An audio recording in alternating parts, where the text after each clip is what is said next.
So welcome back to episode 2 of the One Punch Pod on BT Sport. Me, Bryan, Lacey, alongside Brad One Punch Pickett. There he is, mate. There he is. Look, thank you for joining us. We are also on YouTube now, so we'll give it a camera stare. Some flexing. You flex bigger than me, mate. Go. And if you want to check that out, that's amazing. That's going to be up on YouTube, youtube.com/BT Sport. So you can not only hear us talk, but you can see the chemistry. I definitely have the face for video. Yeah, mate. Camera over this way, please, mate. But look, episode 1. Let's jump back to the response we got for that. First of all, thank you everyone that downloaded it, listened to it, shared it, rated and reviewed, tweeted UFC at BT Sport at UFC and on Instagram to let them know how much they enjoyed it. We weren't. I mean, it was great to be out and on the platform of BT Sport, but we weren't expecting quite a response like that, were we? No, it was truly amazing. The responses I got from obviously friends, fans, and stuff. We even got some fan art. This is what I noticed as well. We've misjudged our audience, mate. Yeah. We're thinking MMA fans, yet we had fan art come in. So we had an artist. Yeah, an artist. That's it. At Doodle_draws on Twitter. Mr. Doodle Draws sent us a picture of us two off the back of us. I wasn't super happy with it because you look really tall, mate, compared to me. I am huge, mate, and they definitely cut a few pounds off my belly, which I really appreciate. But I think you got the height and range absolutely perfect. And I think when you're looking at that, you're now readjusting your mind as to how easily you'd beat me in a fight. Yeah, get underneath your levels, take you down in 2 Listen, seconds. you don't want any of this. You don't want a 3-piece Also, I soda, think do you? we come to agreement today on today's show because it's on camera as well that you said you wanted to experience the prospect slaps. I don't remember saying that, mate. Sure. I don't remember saying that. I think you. Oh, yeah, even that looks like it's going to hurt. So let's talk what we're going to talk about today. So we are going to talk about, obviously, UFC London. We'll look back at the main event, all the other fights. We've got interviews with Molly McCann coming to the back of her win, and I've forgotten his name, Nathan? Nathaniel the Changed Man Wood will be joining us as well. And then we'll also have a little look forward at the fight night, UFC Fight Night in Nashville. That's Wonderboy Thompson versus Anthony Pettis. So let's get stuck into it because there's plenty to talk about, mate. You were there. That main event is where we're going to start because we've got so much to talk about. It's a fight that lived up to the build-up, which I thought was amazing, and it's a fight that showed you don't necessarily have to trash talk for people to get excited about a fight. Just the matchup itself, the two personalities was enough, and they lived up to it, right? Yeah, that was a crazy end to what I thought was probably, in my eyes, one of the best main cards, I'll say, on UFC soil, UK soil. Yeah. From the first one to the last one, but yeah. Man, that's how you silence a crowd. We'll jump into the fight in a second. But what I liked about the build-up as well, there's a couple of things I like. Masvidal at the open workouts. First of all, his character came throughout. But Masvidal at the open workouts teaching street defense. Yeah, street defense, headbutts, low kicks, biting, people gouging. Don't realise he's a street kid. He's a street kid. But then the other thing that caught my eye quite literally during fight week was Darren Till had got his teeth done. Did you see that? He had all his teeth done, nice, bright, pearly whites. And for me, as a fighter, isn't that a little bit like getting a Ferrari before you've learned to drive? No, I don't know. You're going to crash into a wall at some point, yeah, true. As in, but also it doesn't look as right when you're losing so much weight as well, because it makes him stand out even more. Like Ross Geller on Friends. There you go. That's it. But the fight as well. Let's jump into that. The atmosphere was unreal. I watched it late night in Russia after the event I was at, and we had loads of people gathered around watching it. I was there. You were there. I know. Don't you want to hear about what the atmosphere was like in a small bar in Russia with 13 people? I can tell you that, mate. I can tell you that. Yeah. With a goat in the corner. No, honestly, like always, the O2 is always sold out. Always is, but it's always special. The English crowds are very passionate. It's the same as I think in the UK, it's the UK. Like you go to Ireland, you go to Scotland. Yeah. They'll always have. I think it's because we don't come here as much as we like to. Yeah. So people just go crazy over a fight night here on UK soil. But yeah, the O2 for me when I fought there was amazing, and just even being there now as in a different view, should I say, was still fantastic. We'll talk to you a little bit about that before we speak to Nathaniel as well, just about how it was being there as a coach, not just a fighter, just that experience from that perspective. But the fight itself, Masvidal said at the start, "I'm just going to come forward." What it didn't say is I'm going to kick him straight in the groin, was it? That's something just showing how effective street defense was. That was literally looked like some kung fu movie. He went sideways and just side chopped him. Bing! Like, There you go. Yeah. Well, if you wanted to know if you were in a fight, that will let you know that we're in a fight. Round one, we're off. But luckily that didn't affect him. That ended the fight there and then. Could you imagine that? Dude. But it didn't. And the opening, was it minute where Till just looked huge compared to him and caught him with the left hand and dropped him. Yeah. Everybody in the arena went nuts for that, and it felt like they were going to come. But Masvidal is like he said when he was down there, he even thought in the post-fight interview, he said when he was down there, he said if this guy lets me back up, if he doesn't finish me now, I'm going to kill him. I'm going to get back. I'm going to hurt him. You just saw him, Masvidal, when he got dropped, he hit the floor. It was only a flash knockdown, and he was smiling when he was on the floor. This guy loves to fight. Inside the octagon and outside, he just loves the fight. Really? Yeah. But for me, when I look at that fight, Darren Till looked, like I say, very strong. For me, but huge. The size advantage only really matters for me is in grappling and wrestling. Doesn't matter too much in the striking. I mean, yes, you maybe have a bit more power behind your punches, but I also think when you cut so much weight, it makes you a little bit more vulnerable. Isn't like. He was getting hit a little bit, and I was like, and Masvidal, to be honest, even though he's got a sharp pop, he's not known as a puncher, not to like what he did that night, But it just shows like sometimes cutting too much weight, I think that could be a toll, and like not trying to tell Darren Till to reinvent himself, but I think now Till on the bounce, getting dropped, submitted and dropped, so finished two times, Maybe he needs to go, you know what, I'm going to enjoy my life a bit, enjoy my camps a bit better, and be a bit bigger. Because, like, again, Masvidal was the same thing. He used to fight 55. Yeah. Now he's gone up to 170. Yeah. So, like, he feels better for it, and he looks better for it. Looks great. I think maybe sometimes things have to go wrong before you try and make things right. And I think now, Darren Till may have a little, well, if I was part of his team, I'd say I'll have a proper think about it, like, let's move up a weight class. Let's reinvent yourself. Yeah, he looked huge, and you only have to look at someone like Dustin Poirier, who's made that move up and is now fighting for that interim title and got clipped by Conor McGregor. Cowboy Cerrone. Exactly. He's. I think you're exactly right. I think Till's now got to look at, and he is only 24. He's now got to look at his body and his type, and the balance he's going to make by cutting so much weight, trying to gain that advantage, as opposed to living a healthier life, being happier, and maybe even improving the chin. Because this is the thing about weight cutting: water off your brain is the first place you lose it. It's the last place to rehydrate. So that's a medical fact. So. But also say with styles, like say, if he was like an Usman, like a then okay, maybe you want to try and cut a lot more weight and be that bigger physical guy. But you're a striker. He's a striker, so I don't think cutting weight is going to be that effective for him. And let's flip it back to the boxing, the striking of Masvidal, because what was great is he caught him from the southpaw stance.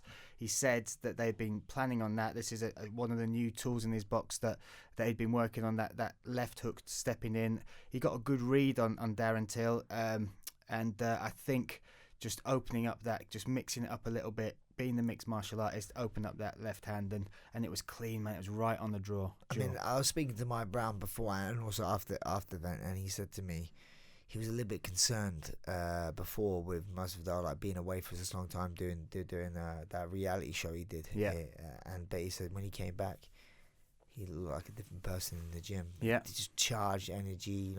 Fell in love with the game again. Yeah, and he said to me also on another note that he doesn't know another fighter that has more weapons. He put that on social media, and I thought that is as high praise as you can get from anyone. He said that there's not another mixed martial artist with more tools, more weapons to use it in the cage than Masvidal. And I mean, like, good job. That's not a real thing. He has more. Him with loads of weapons could be dangerous, But yeah, nunchucks would be fun. I'd like to see Masvidal with yeah, nunchucks. but like I was saying, it's a bit of the old school kind of Vanderlei Silva, where you switch shootbox sort of style, where you switch stance by punching forward. Yeah. I mean, it was a cracking hook. Stunning finish, and then also what I was really impressed with was his speech straight away afterwards. Like, he straight away called for the crowd, don't be down on this guy. This kid is, I say kid, that's sort of him talking about him being 10 years younger. This guy's 24 years old. I'm 34. He will be your lion. He will be. So don't beat on him now. Yeah. Help build this what will be a superstar up there. And I thought that just showed class. He's an animal as far as if you engage with him, but he is a class act, right? Yeah, 100%. But like I say, leading up to the fight, there was no trash talk. It was kind of like a breath of fresh air when you see two fighters just want to go in there and have a fight. It was awesome. And a lot of respect for each other, Yeah, speaking of a lot of respect for each other, the post-fight interview with Masvidal backstage turned into something a little bit extra that caught all the headlines and might set the story for what happens next within this division between these two fighters. So Masvidal is being interviewed, I believe, for UFC, of one of their channels in America, and then Leon Roberts walks past, makes a comment about beating him up in July, and you don't. I was actually there when it. You were there. I was there when it happened. Well, I'll shut up then. Go. Yeah. So, basically, what was Masvidal was just doing his interview, and Leonardo was walked past, and he was saying like, "Hey, let's get it on in international fight week in July or something like that."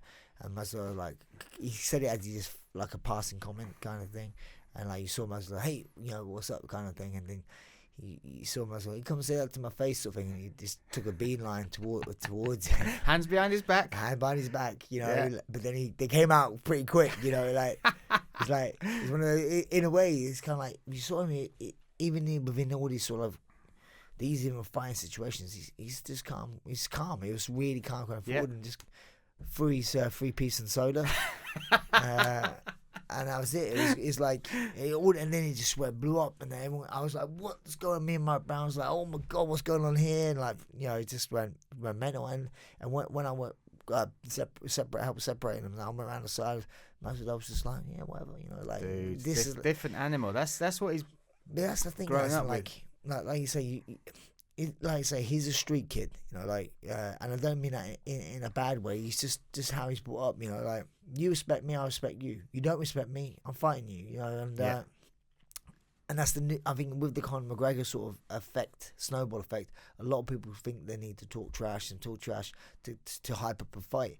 Were you hyped up for the Till Masvidal fight? Yeah, 100%. Was there any trash talk? Zero. None. So you're hyped, so people trash talk now thinking there's no consequence, so they'll say the most ridiculous. Let's talk about one of Masvidal's friends, Colby Covington, will say the most crazy stuff and think there's no consequence. Then he gets a boomerang thrown at him by Verdum. But even on that note, isn't Masvidal's kind of stepped away from Kobe a little bit, because it's he's not about that life, he's not about. He wants to just get in there and fight, and it's cool.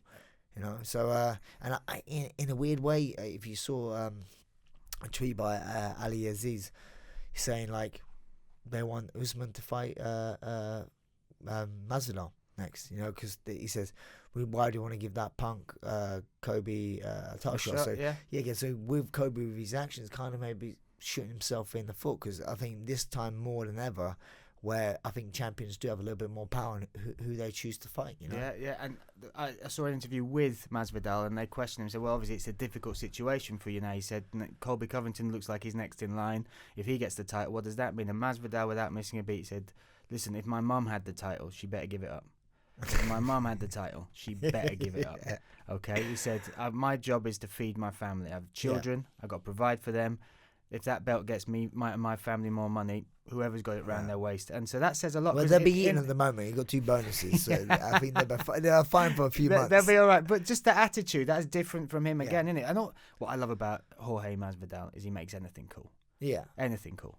So he said, I shouldn't know. Listen, I consider myself, I'm gonna break this little bit of news. I consider myself at some points when I'm on my own driving down the motorway back from a comedy gig or been doing some commentary for MMA. Listen to a bit of hip hop on Listen, radio, I bust out the old Coolio Gangster's Paradise every so often, mate. You can picture it. Warren G, Regulate. I know all the words. All right. Yeah. I will be down the M6 coming back, and I will consider myself pretty cool. Yeah. I look at my life, I look at the jobs I do, and I think, you know what, Bryan, you're pretty cool. But then I see Jorge Masvidal say a 3-piece and soda. And I'm like, I shouldn't know what that means, but I know exactly what it means, mate. If I said to you, listen, I'm going to dish you up some roast beef with some carrots and potatoes and a side of gravy, you wouldn't think I'm going to punch you in the face, would you? No. You think, am I free Sunday? That's what you probably think. Whereas Jorge, in fact, even his name, Jorge, George is not the hardest name in the world. If you said to me, George is going to come and he wants your dinner money, bring on George. If you said to me, Jorge's coming, he wants his dinner money, I'm making him dinner. This is it. I've lived with that. My name's Bryan. That's the least cool name in the world. Like Bryan, and he's managed to make George cool. That's what he's done. Yeah, he has. As in, like, obviously, I don't know if everyone saw it, but the tribute he paid for me, at the presser before, you know, like, yeah. So like, but when you're saying that I was his favorite fighter, I mean, like, not being funny, as in, like, he's mine now. I fell in love with the guy. I mean, like, it's not just for how he's fought, it's just everything. He's I've been training him a little bit before the fight and that, and obviously I remember him from America, Dr. Mick, but he's such a cool guy. But on my Instagram, I'll be putting interviewing him and put a bunny filter on it, and he's just like, I saw that when he was weight cutting. Yeah, he's give a message like, you put a filter on, haven't you? Yeah, you put a filter on. But I just get on with him. He's such a cool guy. But yeah, obviously I don't condone his actions and what he did, you know, because we're trying to clean up the sport and all that sort of stuff. But then, you know, like there's got to be consequences sometimes to actions. I mean, not just actions that Masvidal did. There will be consequences for what he did, but there are only consequences for what Leon said. Yeah. So it's just like a ball of motion. Like what Leon did caused that reaction, which now is going to cause the further reaction, and then we may see like a further reaction, like we saw with the Khabib and Conor, where it threw a lot of fuel on the fire to help promote a fight.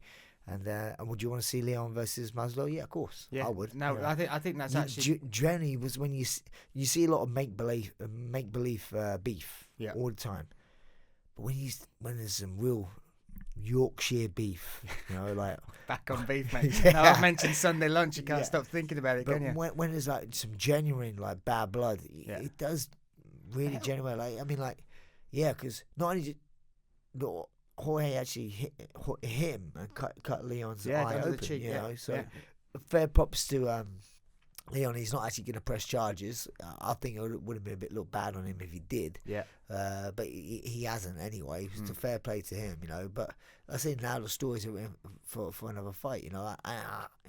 Moving on to Leon a little bit.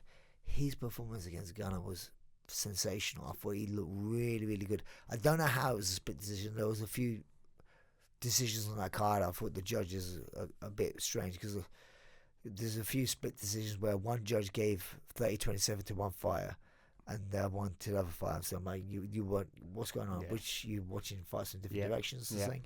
So obviously they're not getting the same scoring criteria because they've got completely two different ends of the spectrum. Yeah. But going back to Leon's fight, I mean, like before he was like just a really good striker. I mean, now you see that he's got his wrestling in and putting it together. He's wrestling and his game plan as well. And he out grappled Gunnar in certain positions. You know, when I say grappled, it wasn't like a jiu-jitsu match grappling. It was that MMA wrestling grappling that I was talking about. And he looked phenomenal as well. I thought he looked really, really good. And to say that he was taken down in the first minute as well, Gunnar Nelson took him down for him to get back up. That was a big statement. But then the performance throughout that fight, I thought was stunning. When he got back to the corner in the first round, they actually sat and said, "Look, you're not doing the game plan. Great wrestling, you've won that round, but let's stay disciplined. Yeah. Let's do what we do."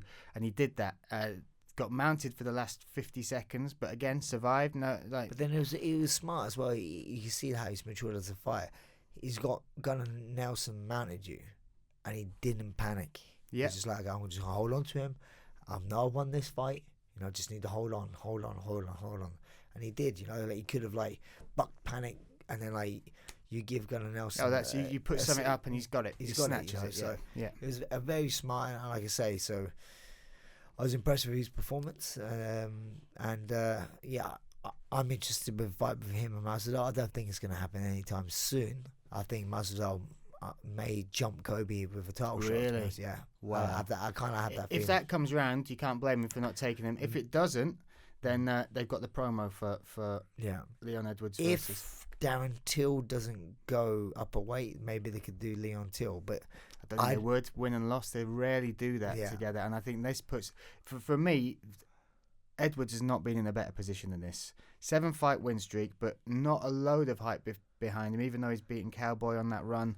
This performance was amazing, but then to top it off, the extra that has come with the Masvidal fracas, the little altercation afterwards. Yeah, the 3-piece and soda. The 3-piece and soda, the roast beef, potatoes, and extra bit of gravy, all that goes with it. Has put. He has to take, like, he has to make the most of that opportunity, the fact that he's got a light on him now, right? Of course, 100%.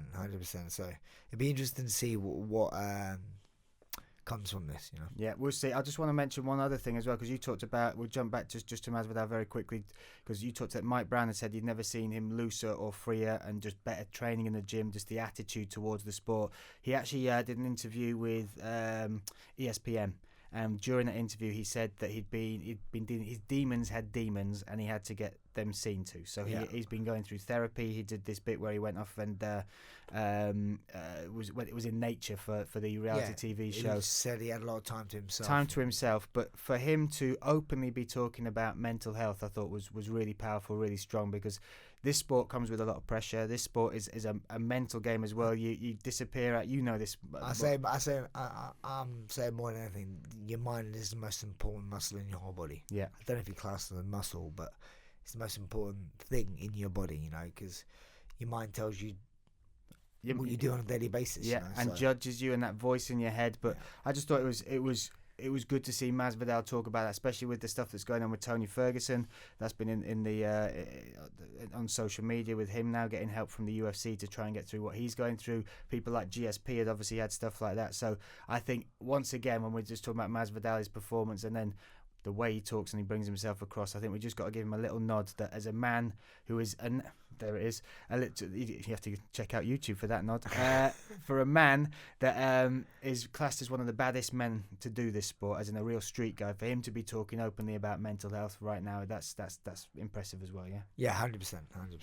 Roberts versus Silva, Claudio Silva from Team Titan, obviously. Yeah, that was a great fight. Very good fight. Dude, that was a good fight. I thought I was shut up for final night, to be honest. It was a really, really good fight.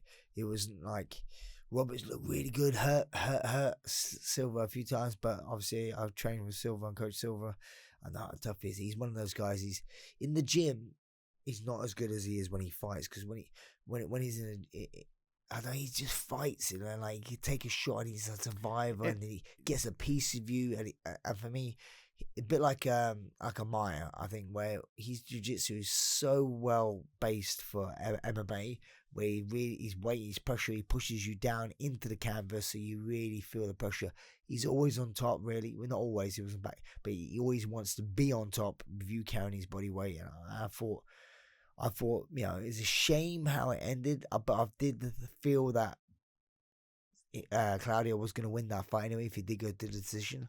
But it's just such a shame. And I say, yeah, I got a bit emotional listening to Danny Roberts' interview after. He was saying like he didn't tap, he would never give up in front of his son and all that sort of stuff. I thought it was a bad stoppage. Well, did he make it? Were you there, cage side? Oh no, I wasn't there, cage side. Did he make any noise when because the actual rules for a verbal tap is you don't have to say tap. If you make any noise in pain, then the referee can take that as a. But then you just got to use your. Literally, the ref was coming in. This is where I think some refs got to have a better understanding of MMA. You can see that he may have made a noise. I don't know. But he's working his way out. But he's of it. getting out. Yeah, totally. And it's like sometimes you make noise like a little bit of a power struggle. How can you determine that as I'm in pain? And also he's like in the last few minutes of the last round. Yeah, give 50 the guy, seckons left or something like that. Yeah. So give the guy a chance. You know. That says a lot from you to say that, especially as Claudio's from your team and all that. But I thought both of them put on a great fight. I thought Claudio showed some amazing jiu-jitsu, especially in trouble, because the point he got the verbal tap. He had Marco in a few times. He'd been rocked, so he went into survival. But that was great. To me, that's what he is. He has that survival instinct, and something you can't teach is that heart and grit, and Claudio has that in abundance. Yeah, and then Mark Diakhese put on one of the performances of the night against Joe Duffy, and a performance which, after the fight, you saw exactly what it meant to him. Made the switch from ATT over to AVT back in England with Danny Mitchell, Daz Morris, his team there looking after him, getting a camp for him, basically. Yeah. That's what he did. And what you saw within that performance was a rejuvenated fighter and somebody who had confidence in what you did. But then you also saw, when you got the victory, the emotions of the pressure of what all that meant, coming in on a 3-fight losing streak. Not many people get a fourth go. No. Not many people do. And he didn't just outpoint Duffy. He beat him up. Those low leg kicks, the dominant wrestling, the calf kick was something else. Yeah, I mean, I remember speaking to Mark Diakhese before, and I was just I remember saying to him, you just got to go out there and be like the person you was before you got in there. You put too much pressure on yourself, and he doesn't look as good going backwards. He looks better going forward. And straight away, it took him a little while to after those few calf kicks landed, I was like, oh, he's gonna be feeling it down. It was just such a good game plan because it just slowed him down. And then once you saw switch stances, you saw he had. Once you know that Duffy switch stance, you know that that's definitely not his best stance. And then you saw, again, IQ of Mark Diakhese. He switched stance, start kicking the other leg. So, but you just saw that kind of oh, I've got this.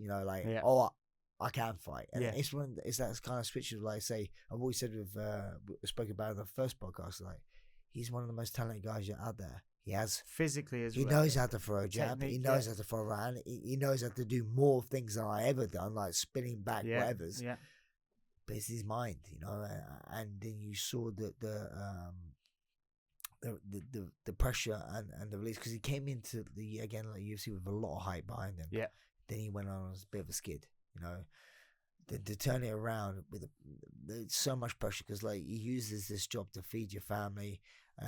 I kind of remember this for me in my own career when one of my most emotional wins was when I fought in the O2 as well, when I fought Chico Vera. Sorry, not Chico Rivera, right. And I'd been down to flyweight. Everyone knew I went down to flyweight to try and get a rematch with Demetrius Johnson. Give him a rematch, yeah? Yeah, you give him, because he won the first one, yeah? One of only three people to beat him, yeah. Anyway, but if you didn't know it, it's on YouTube. Anyway, so I went down to that weight class, and it didn't work out for me down there. As in, again, I just find myself trying to find a fight within a fight where no one wanted to be there with me, running away, hitting me, jabbing him. It wasn't fun. Making him weight wasn't fun. So I went back up a weight class against Thomas Almeida. It was a cracking fight. Awesome fight. But then got caught with that fluky knee. I was completely fine. Completely fine as well. To this day, I was fine, honestly. Yeah. Anyway, and then I came back. Then I was going into that fight, before the fight, in the back of my head, I was saying, if I lose tonight, I'm going to retire on the mic. Wow. I was saying that. I even saying said that to Sean Shelby, if I lose, let me retire, don't cut me. I remember saying that. Wow. And Sean Shelby said to me, no, we ain't going to cut you. I don't care. If I lose, let me retire on the mic. On your terms, on my terms, sort of thing. And and I was in the fight, and it was a really close fight. Yeah. To this day, even I look at it, I think, I can't remember which round. He won the first round, I thought. Yeah, because he dropped me. Yeah. And then I won the third round. 100%. Is that second round, even though when I watched it, I'm like, ooh, I don't know.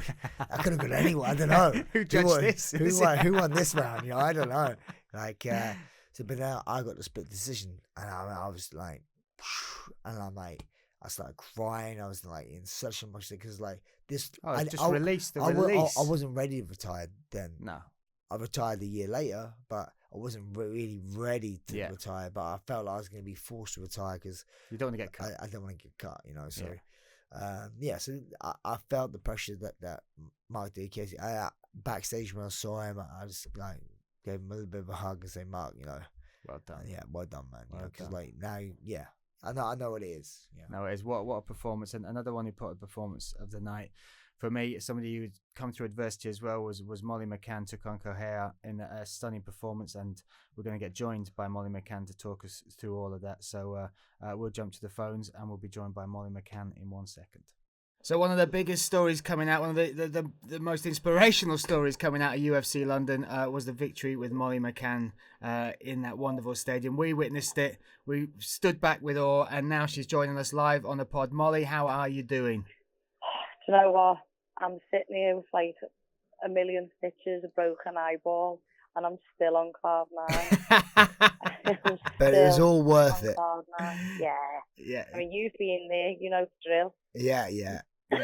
You still on morphine? Is that worn off now? Well, it's starting to wear off because I lost my headphones before and started crying to my mum. But they're trying to put me on all the codeine and all that kind of stuff. So we're literally getting in a car now, going back to the hospital to get checked out, and then I'll be going back to Liverpool. Well, so what was actually the extent of your injuries? And obviously, it looks like obviously, did you break anything? Did you break your orbital at all? Yeah. So the bottom of my orbital has got a fracture in, and there was a laceration to the table. And what else was it? Mum, is that one for us outside? No. Okay. And they had to like put me to sleep, open my eye up, make sure that the orbital wasn't going to like keep moving and splinter off. And then they had to fix the, I can't remember the correct terminology, but they had to put stuff back in line under my tear duct. So when I was crying blood, it was actually blood. Do you know what I mean? Like, wow, yeah. That's pretty gangster, though, isn't it? That's pretty gangster, isn't it? Yeah, so it's, to be honest, the second it was like a thumb round the side. I switched on and I think I landed the jab and she threw an overhand right. And, yeah, it caught me, and when it did, I just went Did you feel it straight away? Did you feel it? I felt it, but yeah. I didn't think it was to the extent as it was. It just felt like a punch, to be honest. I didn't feel nothing break. But then she landed another shot, and I felt like the skin split on the top of my eyelid. And then when the ref came in, I couldn't see straight away, so I thought I'd go southpaw, dance around, and see out this round, because I was looking to go and try and get the finish in the last round, you see. And I just thought, no. And then Rich Mitchell was like, right, I need to bring the doctor in. And Chris Lamb came in, and he was like, can you see? And I just like had to open my eye with my fingers, and I was like, look, I can see you. And he's like, all right. Wow. Yeah, I would be absolutely gutted if he actually stopped there. I know. I went, look, there's 48 seconds, just let me finish it out. Yeah. And I thought, you know what? I'm just going to try and absolutely slug it out with it. Because I knew he wasn't going to stop it again, do you know what I mean? And then I went to touch gloves, she grabbed me hair and then kneed me in the face, and I thought, oh my God. Did you get a little glimpse of it when you when before the referee called the doctor? Did you actually see how quickly it was filling up? So I didn't see until there's like this little gif now that's going round where when I say to Chris, like, I'm ready to go, I look at the camera and then I start like shouting at the crowd, and I just go point at my finger and then do like the cuff rope with my thumb, like, this is it, like I'm going out on my blades of glory, do you know what I mean? It was amazing, and to say the journey you've been on from your last fight, and let's talk a little bit about that, the emotions after losing in Liverpool when you had that warm welcome, that ovation as you came into the arena, lost to Gillian Roberts, and I saw the post-fight interview over that. You said you've never felt pain like it, and there's that old cliche that you learn more from your losses. Is that the case? Because you came in so good and so relaxed, and your weight was on point, and you looked so sharp in the cage. Yeah. Did that motivate you more than ever? Yeah, well, we took the Liverpool fight really like last minute. I was told, like, you're not on the card, you're not getting signed to the UFC, there's no space for you. And I was like, all right then. And I had about 34 pounds to cut in about 5 weeks. So I did the best that I could, because I just won the world title at my Brad. So I was like, eating steaks and drinking cider and just living the dream. And then get the call, did everything I could, got the weight down as low as I could, and come out, and I just believed that I was going to absolutely kill her. And she just put me down, and I don't know if it was UFC jitters or not, but I just made the wrong decision. So I have to live with that every day, do you know what I mean? And it's been the hardest thing ever. But coming into this one, the ring walk was different. I was just going back to old Molly. I'm from Norris Green. I'm from a tough area, and I'm a tough cat. And I got it not a little bit soft, but I just thought, now this old me's coming out there. When I walked for the London walk on Saturday, I was screaming. I was getting pumped up. I was like, no, we're having it. Like, this is going to be an absolute war. Let's go. And from that first, I just ran to it. The second between she went go, I was like, boom. How'd you like this? Do you know what I mean? But it was an amazing performance, and just to go back to the fight week as well, because you're thinking about having all that on your shoulders when you were coping with that loss, coming back in. There's pressure that comes in to go into a UFC fight. I didn't feel it this time. That's though. what I was going to say, because like there's videos of there was Katie Hunter doing an interview, and you were body popping behind her, and you just like there was all the Instagram and social media was you just enjoying it, and I think that says a lot about your mental strength as well. Well, it's the fortitude of having to go through what I've been through, and I said this in an interview. I said I didn't have any weight to cut. I didn't bath, I didn't sauna. I wanted to make a statement in every single area that I could. Like, the UFC signed me on the premise of I am the next big thing, and I flopped at the first hurdle. Now, the second time around, I'm like, no, I'm going to show you how it needs to be done. And I didn't have to sell tickets. I didn't have to run around doing all kinds of media like what they had me doing in Liverpool. I got to relax, I got to train, and there was no pressure, because I said the time I've spent on the mat is time saved, and you can't just like buy that, and you can't like lose it. Like, I was prepared in every single position that fight went in, and we had really, really worked on Brad the first 3 minutes stand up, the second 2 minutes to take it down and get the sub in the first round, and I nearly got it. And I think what I do think, just to show that part of my game was brilliant, but then to win how I did by showing like I'm not going to give up even if I've got a broken bone.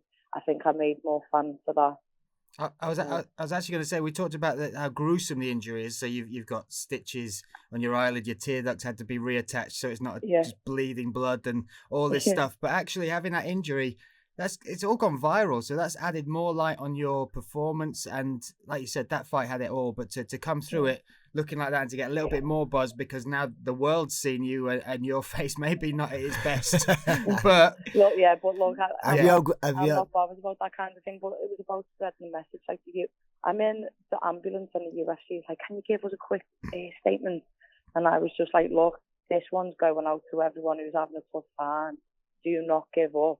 The days they don't always stay so dark. If you keep trying, you can achieve it, and it does get better. And I'm like lying in the back of it, and I'm on my way to the hospital, do you know what I mean? But I just thought, I don't know, it cost a lot to get me. It cost me my personal life, it cost me relationship, it's cost me everything to get to where I am, and I wouldn't change the journey I've had to go on. And I wouldn't, because it's going to inspire. People keep messaging me like, little girls want to be like you now. I only started this because of Ronda Rousey. So if little girls if I'm doing the same for the next generation of English girls, British girls, whoever, then that's my purpose. That's what I'm here to do. Yeah, on that note, you was actually the first woman from the UK to from England. From England. Yeah, people keep saying UK. I'm like, no, Jojo. Jojo might have a couple of words, but no, from the English woman to do it, and that's. Mm-hmm. But yeah, it's very good. So that's always going to be in history books. You know, be very proud of that. Yeah, fair. It's the first. I did love that interview, or that little video you did in the back of the ambulance, and as you phrased it, on the way to the Hozzy, which I loved. On the way to the Hozzy. That's right. But the picture there's you with the massive. I think they should make that a meme where dreams come true, and it looks. It's kind of, when you see the picture, you think, how can that be a dream coming true? But when we talk to you and when we see what you did in the fight, what you've achieved, what you've overcome, that moment, that elation, all the emotions that have come with it, that journey. Yeah, everyone in the hospital was going, "Are you sure you're all right?" Because I was laughing. When you put your body on the line like you do when you fight, you don't really care what injuries you sustain as long as you win, because they're like every scar tells a story. Like badges of honor. Yeah, badges of honor. You don't mind walking around the supermarket and people going, "What the hell happened to you?" Because then you'd be like, "I won," and they're like, "How did the other person look?" You know, like. But if you lose and you have like even like the smallest mark, you stay in your house. You don't want to move out. You don't know. Lights off, curtains closed. I've got the full story. But you know, in that fight, something's just rang home to me there. In that fight, I got to showcase everything. You once done a session with me down at Gym 01. Yeah. I remember you were speaking to a lad called Joe Lawrence, who was one of my old training partners, and you said every fight try and do something different. So you've got a bit of a highlight reel, and to go on your highlight reel, do you know what I mean, at the end of your career. And the UFC put a video up of the fight, and I was like, Joe, I've just like done every single special move that I ever had in the locker in one fight. You tried, some really spinning back fists and everything. It was really impressive to watch. Spinning back kicks, elbows, jiu-jitsu, grappling. The thing I was actually, me personally, was most impressed with the performance. Well, I thought, which completely separated you from your opponent, was your head movement, and her head was always there to be hit. She was throwing a lot of strikes, but her head was in the same as that line. Yeah. Your head body, like bit Tyson-esque, kind of where you I was trying to slip and rip, which is perfect because she had a longer reach in you, and that's what you have to do when you're a little bit shorter, is to slip and rip and get inside, and you've done a great job, fantastic job. The dream probably was to win in your debut in Liverpool and then carry on that wave of emotion, but to come around and do it the way you've done it now, coming off the back of that loss, that shows us that you are everything we think you can be as well. People believe in you, and you've just shown them exactly why. And all that faith that they've kept in you, for the fan base you've got is unreal as well. When you ever see them when it was ridiculous. But that's what I loved. I thought the actual fans at the O2 were brilliant throughout the event.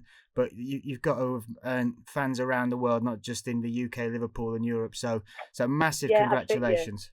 Thanks. I'm finally world level elite. I'm not just Europe. I'm not just nation level. Like, I've done it now. I've got to the elitist level, and no one's going to ever take that away. But yeah, I think the icing on the cake is being in the big smoke, being in the city, in the capital, and getting the first English woman to win. It was all meant to be this way, I think. Give us an update. Let us know how the eye is. What the path to recovery is. Have you got any, or did they give you any?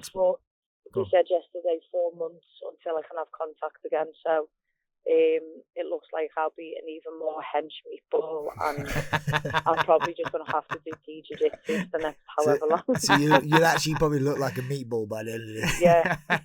Everyone was going, "Well, you've got that skin, you look like spaghetti."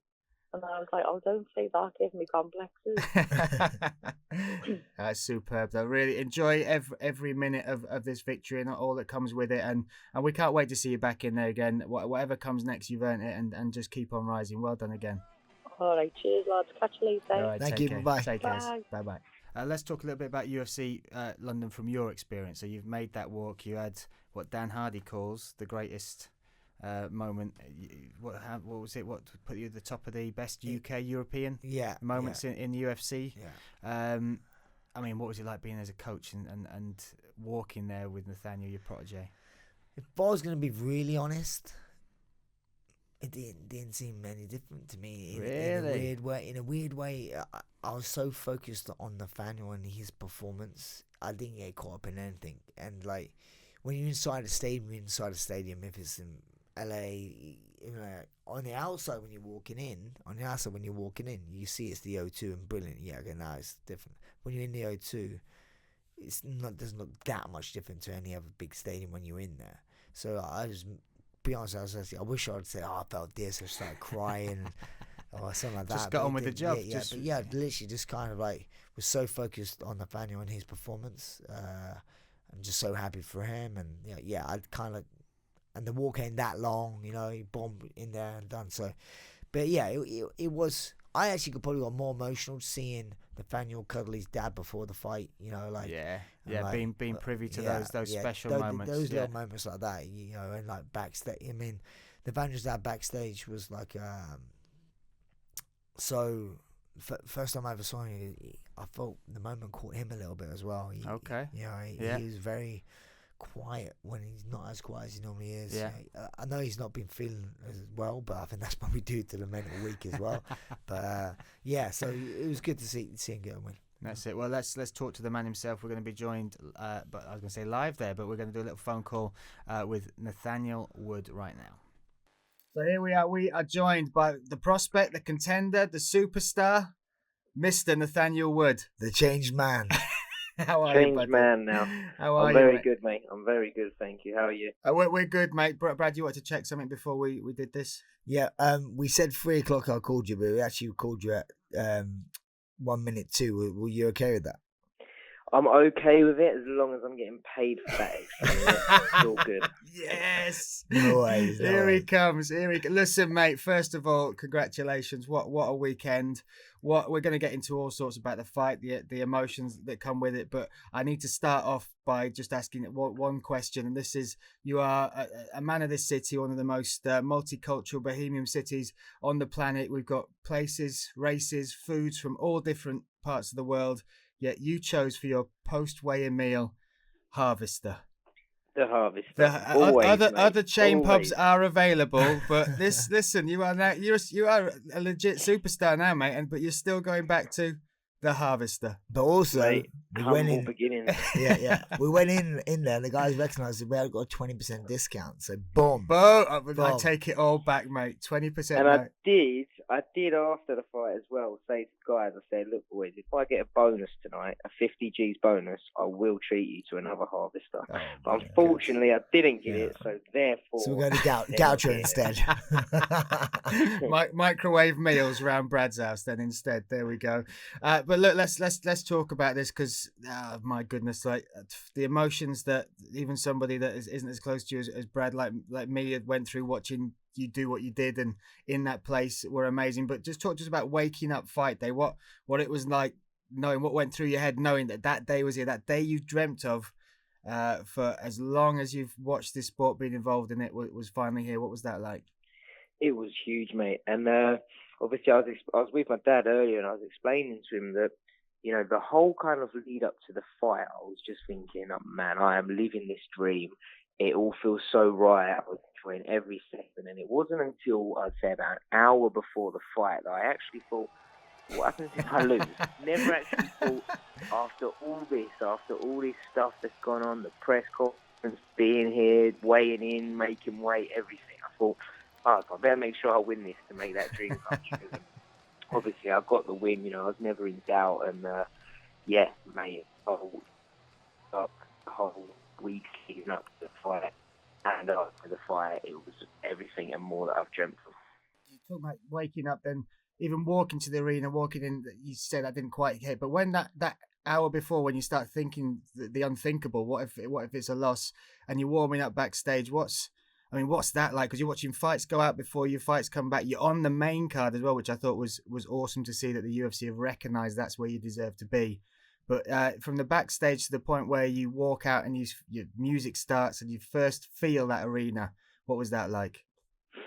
It was kind of everything I imagined, but enhanced. You know, the nerves started kicking in. It wasn't so much nerves, it was more the pressure of, man, what's this going to be like? And, you know, I kind of got the same sort of thing the day before at the ceremonial weigh-ins. You know, I remember being in the queue backstage behind the curtain and, you know, I started to think, what if I don't get that many cheers? And when my opponent went out and I just heard them all kind of like giving him a bit of stick, you know, I just thought, man, they're going to give me cheers. They're going to give some serious cheers here. And I went out and, you know, the whole kind of moment before the fight, after the fight, it was just all, it was like it being in a dream. And, you know, before the fight, I was sitting thinking, after this fight, I'm going to have some time off. And now all I want to do is just get back in there. So I'll mention it. Obviously, you had someone cage side who's been there before, who's like an icon of UK MMA, someone who's achieved so much and loved by the fans. Did Michael Bisping talk to you at all? Yeah. Boom roasted. I'm joking. I'm obviously joking. I get my coat. Sorry, Nathaniel. I just had to take a quick cheap shot at the man across the thing. But that jokes aside, you've what's it been like? Not just having Brad in your corner, training you, developing you, but just in your life as well. What a bit of fortune that was. And I've said this to Brad separately that you two just moved close to each other and you started getting lifts to the gym with this crooked-nosed, bad singing, bad rapping gangster guy called Brad Pickett. Mate, it's crazy. If you'd said to me 10 years ago when I was watching him that I'd be as close as I am now to him, I wouldn't have believed you. But yeah, having him in my corner and the fact that he got to walk out with his hat on, and it was all, it's like being in a video game or something. And it was kind of like, it's not the end of my career, and I haven't just won the world title and whatever, but it was kind of like that fairy tale ending for me almost. That was the pinnacle. That was where I wanted to be. I wanted to be at the O2. Obviously, I wanted to be the main event, which obviously I wasn't, but I got in there. I got a win. I had a huge amount of support behind me. I had my dad in my corner, Brad in my corner.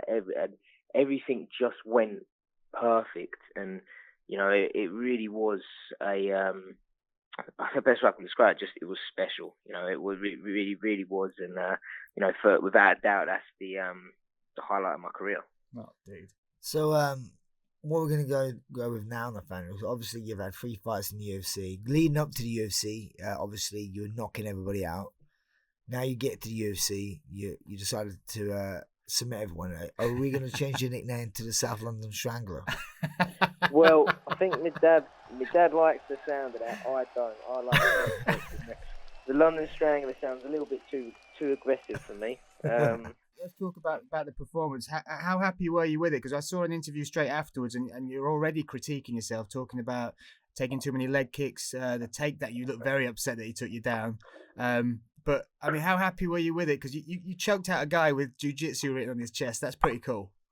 Yeah, that's pretty cool, isn't it? Looked at the footage back, I'm more happy. Yeah. But I'm always the type of guy where as soon as the fight's over, all I think about is what went wrong. So every shot I miss, I'm like, no, I've missed a shot, and I know, of course, no one's ever going to be perfect, but I'm always looking at perfecting everything. I always want to do my best, and whenever I kind of miss a shot or I take a leg kick, I jot that down, and I'm like, I messed that up. And after the fight, straight away, all I was thinking about was everything that went wrong instead of the stuff that actually went right. And now that I've seen the footage back, and I've actually seen what I did correct, and when he took me down, within the 30 seconds, I'd swept him. The sweep was beautiful as well, mate. That was a stunning sweep. Yeah, it was nice to actually be able to put a little bit of my kind of jiu-jitsu in and stuff that I don't always get to show in the fights. So yeah, I'm really happy with the performance now. I just want to get a knockout, but I think what it is the 3 fights I've had in the UFC so far, everyone's gone on the back foot. And back in the Cage Warriors days when I was getting knockout after knockout, everyone was coming forward. So I just need to find an opponent now who's going to come forward at me, and then I can look for that knockout of the night bonus. The size of the Cage Warriors cage in the Indigo is a lot smaller, so you have to fight a little bit more. Yeah. And Nathaniel could cover distance quite quickly. He could be in the pocket quite quickly, where the UFC cage is pretty massive. And I used to always find that was annoying for myself as well, where chasing people, Yeah. It's hard not to watch you as well when you're watching the fight, looking through the cage and seeing what you're doing. And I didn't know if the emotions would get to you as far as the night and the walk and all that, but your cornering was so calm, so composed. You literally just went, look, just keep the pace, keep doing what you're doing. You're gonna break it. How happy were you with that first round? And is it that performance that made you relax so that you could just guide him through that second one? I'll be honest, from my point of view, the more I've been in the corner I relax a little bit more. I believe in him so much as in his ability, so I can look at someone and know when they're outclassed. And one thing that Nathaniel can do, which he does in a lot of his opponents, which I commented on after that first round, he puts a crazy pace on a fight, and then they start off like, yeah, let's go, let's do this, and they try and keep over that pace, and then they're like, oh, he's not slowing down. Yeah, he's still coming. When we're going to stop? We're going to have a little high five break or something. Let's have a cuddle, quick. Come on, So normally it's like your go, my go, your go, my go. When Nathaniel's literally just his go the whole round, you know. So yeah, for me, when I was in the corner, I was very calm, and I could see yet again. Normally, you see people fade towards the end of like the second round. He was fading towards the end of the first round, and I knew he was going to fade even dramatically within the second round. You know, so I was happy. You know? It was impressive, mate. And you talked about Brad, but let's talk about your dad in the corner as well, because that's something I love. I've met your dad. He's a legend in his own right. And what words did you have before and after when that was all said and done? What father-son moment did you have? Well, before the fight, my dad he pulls me over for a sort of a minute prep talk, you know, and he just basically tells me, you know, it's probably something like you see in a movie. It's a real kind of like get in my head moment, and you know, he'll tell me how hard I've worked and how much I deserve it, and you know, he just says it's nice, and to some people it might sound cheesy, but he just tells me how proud he is of me, and you know, just basically go in there and get the job done. And you know, when he gives me that kind of little prep talk, that's like, you know, that's almost like Brad giving me a couple slaps. That gets me fired up. And, you know, when I have that and then coming out with the crowd, I'm just, oh, mate, I'm buzzing. And, you know, there's no one I believe in the world that would stop me after I have a prep talk and a slap in the face like that. I love that, mate. I love that. And this last 12 months as well, for both of you, has been like an amazing journey. You getting into the UFC off the back of all you did, getting the Cage Warriors title, and then 3 wins, 3 finishes. I mean, that's pinching. I can't think of another European fighter that has had a better year, better 12 months than you. I mean, how do you still think? Do you look back at all, or do you? Is it always just keep looking forward? Oh, that's the thing. I'm always just looking forward. But it was today. I was in the coffee shop with my dad, and I said, "Wow, it's only been 1 year since I fought Luka Iovin on my last Cage Warriors fight, and to think of how far I've come in the space of a year." Even those 2 insane. years, even like for me, as a coach, for me the biggest change in your career is when you fought Vaughan Lee, and you beat a UFC veteran, and I think you said to yourself, I can do this, and this is where I can be. Beating a UFC veteran convincingly, a good and level. that's what gave you that extra little skip in your step kind of thing. Yeah. You know, you turn up to training 10 minutes earlier, going to train a little bit longer, a little bit harder than everyone else, and Yeah, I think a lot of it comes down to the confidence. You know, I believe there's a lot of talented fighters out there, and well, to be honest, I know there's a lot of talented fighters, and they just haven't got the confidence. And when you haven't got that confidence behind you, you just end up crumbling. And you know, I see fighters, and they could go so far if they just believed in themselves.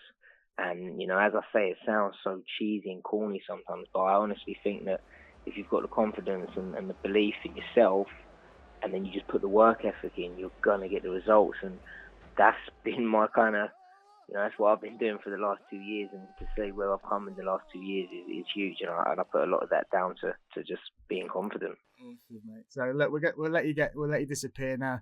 Brad, do you want to have any words? I mean, just pretend no one else is here. You can have a moment, all right? Okay, no one's watching, no one's listening. Just you two. My moment in this, I said to you, it'll only be 10 minutes. It's actually be double that time with 20 minutes. Is this going to cost me extra or what? Mate, I've put you on the minute rate. So at the moment, we'll have a chat when the recorder's off. But we've got an expensive bill coming your way. Okay.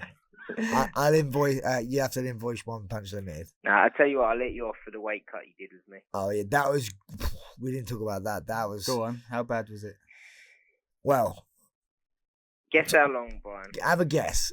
I'll give you an hour difference. Tell me what weight you had to cut, and I'll try and guess how long it should take to cut that. I'm not going to tell you the exact weight. No, okay. But it was not too crazy. It was under 10 pounds. Okay. Under 10 pounds. 2 hours. More. You're kidding. In the sauna? When I say like in the sauna for about 20 minutes. In and out. Like going in and out. That kind of thing. 3? More. 4. More. For 10 pounds? 5 hours and 28 minutes. I got a screenshot on my phone. That's ridiculous. And you know what? I made weight 10 times myself. I went in, I came out and like, I'm like, Jesus, I'm drinking, and we're back in. Yeah. Listen, when you go to have whatever checks you need to do for your next fight, can you just check that your sweat glands work, mate? But Because that's one thing with Nathaniel. We've actually worked this out where he doesn't. For me, my normal kind of gauge is every 10 minutes of sweating is roughly a pound. yeah. That's a lot different for Nathaniel. Every 10 minutes of sweating is like 0.2 of a pound for him. I've got, and listen, guys, I've put advice to Darren Till last week, didn't work, but this week I'm going to come into your camp, mate, for your weight cutting. What me and you are going to do, forget all this sauna, forget all that sort of stuff, sweatsuits. We're going to sit down with some Disney movies, and we're both going to have a good cry for 5 hours, all right? If that's the only way we're going to get this water out, then we're going to talk about our feelings. We'll hold hands. We'll watch Bambi back to back. Lion King got Mate, me. I probably got more chance of losing the weight doing that than I have. That's what I'm saying, mate. And we could have a lovely time together as well. I'll bring food and snacks. All joking aside, I'll have to ask a doctor, but surely this means I'm actually more healthier because I would survive in the desert longer than you guys. I love the way you've thought about this. Yeah, so if we're ever stuck in the desert, at least I know that I'm going to last longest. So you're the camel out of us two. You're the one that's going to be lolloping around like while we're like dehydrating and sweating. You're the one that's just going to be chilling there under the. I personally half man, half camel. Oh mate, half man, half camel. Well, half. Listen, Well, if we're going for new names, we're having to drop the prospect. Nathaniel, half man, half camel wood. That might be better than the South London Strangler. Dear me. Look, mate, we're going to let you go because we can't afford you. Yeah. I was about to say, and we are joking, but I wouldn't be surprised. Money I've earned. So that was Nathaniel Woods. Amazing stuff. Congratulations once again to him. But we should also congratulate somebody who was given some great plaudits during the UFC London event. Michael Bisping entered into the Hall of Fame. That was special. He didn't seem to know it was happening either. They shot the VT up and he was sat there and you could see him speak to his mate and say that I didn't know this was going to happen. But well deserved, yeah. Yeah, 100%. He's been around for him. Been around the scene for him for a long time. I remember fighting on the shows like Cage Rage. You know, obviously he fought on Cage Wars, but on the same show as me, he fought on Cage Rage. Then see him going off, see him going to America, doing what he did in Ultimate Fire. And found that funny because every time he spoke, they done subtitles. That's the best journey because he's gone from subtitles on The Ultimate Fighter to now being one of the main presenters for ESPN. Yeah. So that's a journey in itself. And so then also sharing the cards of him when he avenged his loss against Dan Henderson in Manchester, and then obviously that epic fight with Anderson Silva in the O2, which was just mental. So his whole career kind of like just shows hard work and just persistence. You know, I mean, like when he fought Luke Rockhold and won his belt, I mean, I was surprised if anyone would have thought he had done that. Apart from first himself. round KO. Apart from himself, because like when I look at that fight, they fought each other not that long ago. Yeah. And he got submitted with one arm, pretty mounted guillotine. Pretty easily got beat. Yeah. And then he took the second opportunity at him on short notice. Yeah, and he was filming at the time, wasn't he? And when I look at Michael Bisping, I don't see him as a finisher. So I'm like, he's taking this fight on short notice. He got beat by him already. He's not going to have the gas tank. That's where Bisping was phenomenal with his gas tank and pressure they could put in the fight. He's not going to have that gas tank now. So I'm like, where's he going to win this fight? How's he going to win this fight? And then there you go. That's straight left to the chin. That's it. Boom. And then so and he was humble when he won it. Of course he was. But that's the whole thing. I found it just truly amazing, and it just shows that you just keep going, you keep going, you can achieve great things. Well, Forrest Griffin in the actual VT said, if I'm talking to someone about determination or young fighters, Michael Bisping is my example. The don't quit, the wipe off the losses, the keep on moving forward, never give up on your dreams. Michael Bisping epitomises that. So congratulations to him. That's an amazing achievement, and he's paved the way now for the future generation, which is very exciting indeed. We've got more shows to come, so we'll be back next Monday. If you want to check out some of the stuff going on BT Sport this week, you can see UFC Connected, UFC London Focus. That's 9 p.m. on BT Sport 2. Dan Hardy's Open Mat is on twice this week, so it's 9:30 on BT Sport 2 on Tuesday and 9 p.m. on Thursday. That's really good. They sort of break down the UFC London fights. John Kavanagh's there. They look back at techniques. Great one. And then we have Saturday night, we have Wonderboy Thompson taking on Anthony Pettis on BT Sport 1 a.m. back to late nights. Don't forget Bonnie there. Back to late night UFC watching. 1 a.m. is the prelims, and then 3 a.m. BT Sport 1 is the main card. Same again. Keep supporting the show. Make sure you give us a rate and review. This is how BT Sport know that you're going to enjoy this. So go on there, give us 5 stars, give us a little review. Tweet them at BT Sport UFC. You can get me at Bryan Lacey, BT Bryan Lacey maybe, at Bryan Lacey MMA, and Brad at @1_punch. Bonnie, got anything to say before we disappear? That'll do. We will see you next week. Thanks for listening.